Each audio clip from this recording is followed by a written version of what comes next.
20 tahun kemudian, mekanisme Mohits telah berhenti bekerja.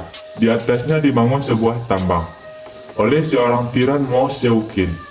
Dia terjebak di benteng ini, sehingga dia membangun penjara di sini. Dia menangkap rakyat yang tidak bersalah untuk dipekerjakan tanpa henti. Sampai bisa memasuki benteng itu, barulah mereka dibebaskan. Tiran itu memberikan persyaratan. Siapa yang bisa menemukan harta karun Mohits, mereka dapat dibebaskan. Tapi semua yang mencarinya tidak ada yang kembali. Kemudian tiran itu menemukan seorang bernama Situ. Dia merupakan pewaris dari mekanisme Mohits. Di penjara itu ada istrinya yaitu Jiang Ren. Kemudian tiran itu mengancamnya karena istrinya Situ harus melakukannya. Tapi siapapun yang masuk ke tempat itu akan berhadapan dengan kematian. Ruangan pertama berisi beberapa patung. Di setiap patung memiliki lilin. Dan setelah menyalakan lilin itu, kemudian ada seorang gadis datang. Dia kelelahan dan bercerita pada mereka. Ternyata dia adalah kelompok terakhir yang masuk sukarela ke mekanisme Mohits. Terjadinya 10 orang yang masuk, tapi hanya dia yang bertahan. Semuanya mati di level pertama. Level pertama mereka tidak berada di ruang ini. Ternyata ruangan itu seperti labirin. Semua orang terjebak di perjalanan itu. Di belakang mereka ada batuan bola besar. Mereka berlari dan kejaran bola itu. Dan dia didorong oleh seorang pria besar. Untungnya diselamatkan oleh kakaknya. Dan mereka selamat dari kejaran bola itu. Kakak gadis itu marah dengan pria tadi. Mereka berkelahi untuk membantu kakaknya. Kemudian dia menarik kalung lehernya. Kalung itu ditarik paksa oleh gadis itu. Agar mereka tidak bisa kabur, jadi dibuka dengan paksa. Pisau dalam kalung otomatis akan terbuka. Tiba-tiba bola besar itu datang lagi. Kemudian mereka langsung berlari. Mereka ketakutan hingga berteriak. Bola batu itu sudah banyak memakan korban. Pada akhirnya tinggal hanya sang gadis dan kakaknya. Mereka sangat ketakutan. Di saat genting itu kakaknya memencet dinding secara acak. Saat gadis sudah ketakutan, tiba-tiba beberapa batu menahan bola batu tersebut. Kemudian keduanya selamat. Dan pintu lainnya terbuka. Sang kakak mengira ruangan itu aman. Tiba-tiba dia menghilang. Bahkan, dia tidak berteriak. Cerita dari gadis itu telah selesai. Adegan selanjutnya, mata dari patung tersebut tiba-tiba menyala. Dan lilin yang berada di tangannya, lilin itu terlempar ke atas. Lilin itu menuju ke langit ruangan. Api lilin itu mengenai langit ruangan. Dan menyebar. Menjalan ke bola-bola api. Kemudian sebuah robot terjatuh, memunculkan jebakan senjata besar. Inilah efek spesial dari film Mohits Mahitsim. Kombinasi efek yang sangat menarik, keindahan dari Kimenunjia dari Cina kuno, dan penggambaran dari roda yang mengenai datang dinamis. Membawa kesan retro dan teknologi, membuat kejutan dan kemisteriusan Mohits Machine. Depan dikatakan, hasil produksi domestik ini termasuk film laris dan memiliki efek visual mengagumkan. Dan di agen selanjutnya, Situ dan rekannya telah berada di dalam mekanisme Mohits. Mereka masuk pada level pertama, yaitu adalah level robot berputar. 6 robot jatuh dari atas. Mereka mulai menyerang Situ dan rekannya. 3 robot itu membawa senjata. Senjata yang secara memutar.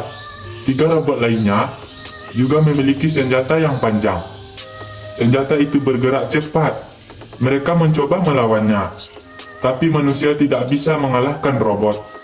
Jadi mereka mencoba menghindarinya. Tapi robot itu mengejar mereka, bahkan tanpa henti. Sampai akhirnya Sintu sadar kalau mereka tetap diam, robot itu tidak akan menyerang. Dia dengan segera menyuruh mereka untuk berdiam. Dan benar saja robot itu berhenti.